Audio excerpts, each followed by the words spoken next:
Hey, you guys, welcome back to this episode of The Rachel Cruze Show. So today we're going to talk about how we spend our money.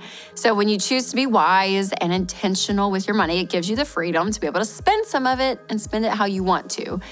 Now, obviously, there are lots of ways that people choose to spend their money, but you'll be kind of surprised that your spending falls into one of two categories: spending money on things or spending money on experiences. So today we're going to talk about the pros and cons of each and how you can identify how you lean, because knowing yourself is really important when it comes to handling money. And I'll also tell you the one category that I always spend my money on. So first up, there are people that like to spend money on things. This is where my husband Winston tends to lean. And people that like to spend their money, their hard-earned money on these things, as Winston would say, I want something that is practical. I want to have something tangible for the money that I have spent. And again, there's a lot of positives to this. So whether you're buying an item, you're probably going to actually own it, and it's going to last longer than maybe a meal that you had out on a weekend or a trip that lasts 4 days. So investing in an actual item can make your life better because, you're using it over and over and over again, If I was a runner, I would say buy a nice pair of tennis shoes because you're going to run consistently. But I'm not a runner, so that's not for me. Or, you do your research, you save up for a nice mattress. This would be me. Or a good pair of sheets, or whatever the thing is, and you invest some money. Well, it pays off because you're sleeping in your bed every single night. So every night you get to experience that, and it's wonderful. So again, you are literally paying for something that contributes to the quality of your life. So those are some major pros to spend your money on actual tangible things. Now, there are some cons. Usually things don't carry a ton of significant memories or a lot of meaning attached to them. So yeah, buying something new, like a new sweater or something, can kind of bring you some joy, as Marie Kondo would say, just some joy, but it's pretty short-lived. It doesn't last very long. And kind of that high you get from materialistic purchasing, it's like, oh, you feel it, and it doesn't last long. It goes away. Now, there have been times where I've splurged and bought something really nice for myself, and sometimes I just don't end up wearing it or using it, which is so sad. I bought a pair of nice shoes. This was 3 Christmases ago from Nordstrom, and they were Jimmy Choo. I don't know why. I was like, I got Christmas money, and I thought, I don't own a pair, and I hear people talk about them. They're kind of fancy, like a nice designer, and I don't own a ton of designers, so I thought that would be fun. They were terrible. Sorry, Jimmy, but they were miserable. They were not comfortable. So I go and wear Sam Edelman that costs a fraction of the price of Jimmy. But again, that's what can happen. That's a con, that you go and buy something, even something nice, but you don't end up using it. Another con is that your stuff eventually is gonna break. It's gonna go away. You're gonna get tired of it. Spoiler alert, no item lasts forever. So that's a little bit of a con if you put all your eggs in that basket. Hey, you guys, I know it feels more important than ever right now for families to save money. That's why I recommend using Slick Deals to find the best prices. They have a great browser extension and app to help you save on everything from electronics to everyday stuff for you and your kids. So find verified coupons, codes, and awesome deals on things that your family needs at slickdeals.net/Rachel.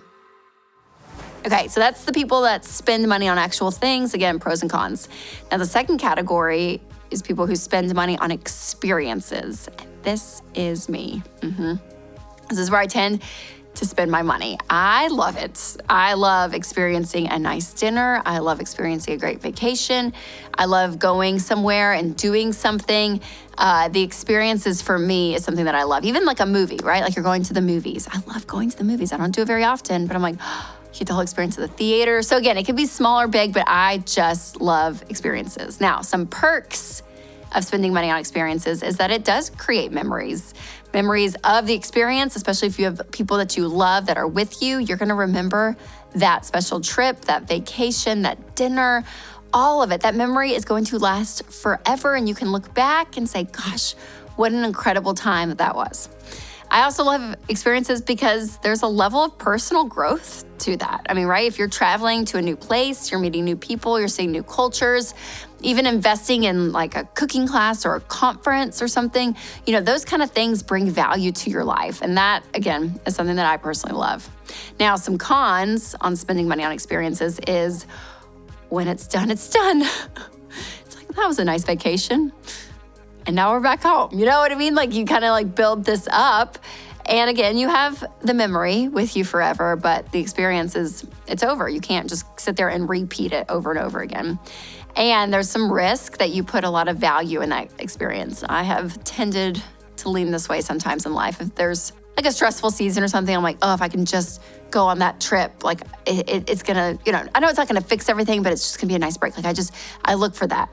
And people can justify that idea of like, I just need to get away, or we just need to have a nice night out. So I will go into debt for it to get that relief, or even people justify it because they think they're even gonna make money off of it, right? So I heard this girl, she was like, yeah, I went into debt for a photography class because I'll make that money back later. And turns out she ended up not being a photographer and owed money on the class. So again, we can kind of justify sometimes some spending that's not needed in order for that. And just be careful that experience is not this unhealthy escape from reality. Because when that starts to play into your life, you probably need to ask, okay, so why am I not happy in my reality, right? It's good. And also you want to be able to say, overall, that some experiences are not what you think they're going to be. The expectation is really high versus the reality. So Winston and I, we do try to get away every now and then throughout the year. And sometimes it's just going downtown Nashville and staying in a hotel for a night. And there was one nice hotel in Nashville that I had opened up. I had seen pictures everywhere. I've heard, people talk about it. I was like, ooh, let's stay there. That would be really fun. And it wasn't great. I'm not gonna lie. I was like, we could have probably paid half and stayed somewhere else and had a better experience. So sometimes you can kind of build up the experience in your head. And then when you go, it was not what you expected, which that sucks, but that happens. So a study came out in 2020 that actually found that people get more happiness from experiences rather than things. Just saying. But again, if you're like my husband and you just love a great gadget, you like something that's gonna make your life easier, more comfortable day to day, then hey, that's what you should invest your money in, okay? So there's not a right or wrong here, but the key here is just to know yourself. And I talk about this a lot in my book, Know Yourself, Know Your Money. So make sure to check that out. I will put a link in the description. All right, make sure to share this video with a friend or family member who spends differently than you do. They might find this interesting. And as always, remember to take control of your money and create a life you love.